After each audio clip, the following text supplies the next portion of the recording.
é o meu Deus, todos hão de ver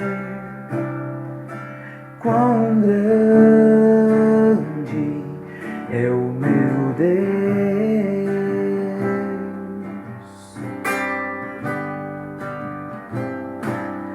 quão grande é o meu Deus, cantarei quão grande é o meu Deus, todos hão de ver quão grande é o meu Deus.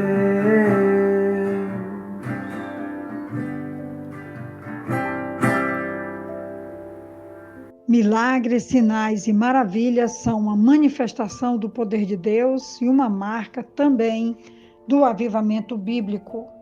A cidade de Jerusalém presenciou milagres extraordinários, como a cura do aleijado de nascença, que está registrado em Atos capítulo 3, do 1 ao 10.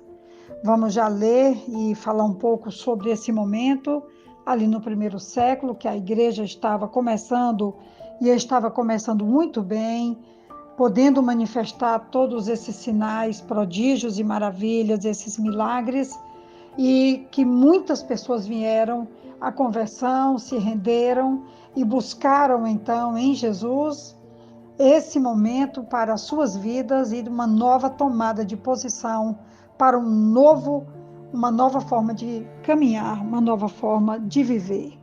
Trazemos esse exemplo aqui de Atos capítulo 3, do 1 ao 10, como exemplo de sinais maravilhosos do que Deus estava fazendo e do que Deus ainda também pode fazer ainda hoje.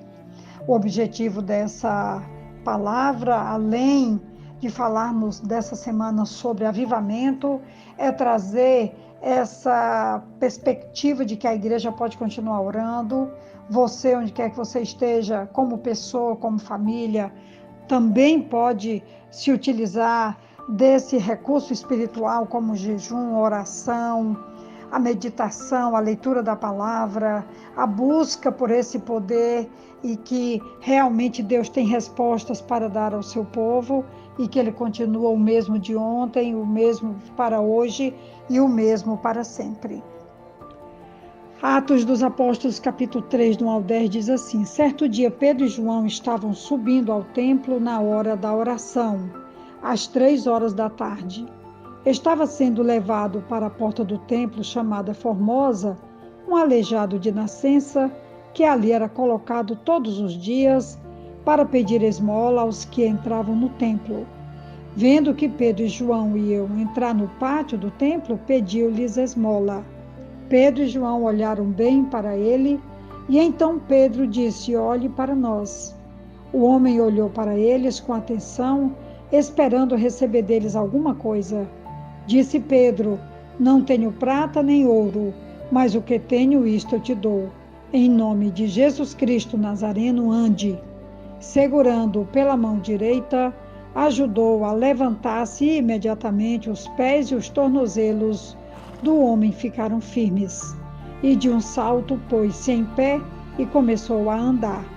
Depois entrou com eles no pátio do templo, andando, saltando e louvando a Deus. Quando todo o povo viu andando e louvando a Deus, reconheceu que era ele o mesmo homem que costumava mendigar sentado à porta do templo chamada Formosa. Todos ficaram perplexos e muito admirados com o que lhe tinha acontecido. Como eu falei anteriormente, a cidade de Jerusalém presenciou milagres extraordinários como a cura desse aleijado de nascença. A realização de prodígios e sinais pelos apóstolos foi de importância singular na comunicação do Evangelho.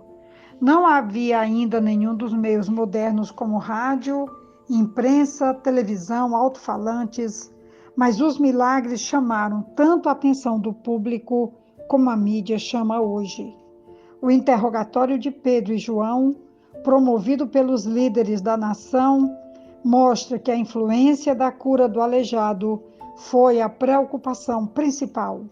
E indagaram: com que poder ou em nome de quem vocês fizeram isso? Atos 4:7. O inquérito cuidava de buscar informação sobre a fonte do poder. Pedro não hesitou em informar as autoridades que foi Jesus Cristo, o Nazareno, que eles crucificaram, que ressurgiu e que foi por intermédio do seu nome que o milagre foi realizado. Aproveitou a oportunidade para declarar: não há salvação em nenhum outro, pois debaixo do céu não há nenhum outro nome dado aos homens pelo qual devamos ser salvos. Atos 4:12. O apóstolo se preocupou em não dar maior ênfase sobre a cura física para dar mais atenção ao poder salvador que unicamente Jesus exerce. A promessa de Jesus de que seus discípulos fariam obras ainda maiores se cumpriu nos sinais, maravilhas e milagres realizados pelos apóstolos. Aqui, nessa narrativa de Atos dos Apóstolos, capítulo 3, do 1 ao 10, a cura foi realizada em nome de Jesus e a cura foi imediata e inegável, resultando em louvor a Deus e também grande alegria para a comunidade que participava de um momento como esse. Foi a primeira de muitas demonstrações em Atos dos Apóstolos do poder divino concedido aos discípulos e que o maior beneficiado, ou os maiores beneficiados seriam a comunidade ou as comunidades a qual os discípulos estiveram ali evangelizando, cuidando, tratando, pregando, testemunhando, e pela graça, poder e grande força do Senhor, muitas pessoas foram alcançadas, muitos doentes foram curados, muitas pessoas desanimadas foram reanimadas, encorajadas, se levantaram, muitos foram alcançados e muitos milagres aconteceram para a glória de Deus e testemunho dos que estavam assistindo ou participando direto ou indiretamente. O mesmo acontece com o avivamento bíblico, que está ao nosso alcance. Quero ainda destacar quando Pedro disse: não possuo nem prata nem ouro. Os apóstolos não tinham dinheiro e eram conhecidos pelo estilo simples de viver. Não desfrutavam de privilégios, não viviam à custa de ninguém, tal como Jesus. Eram pobres, mas sempre ajudavam pessoas em dificuldades no corpo e na alma.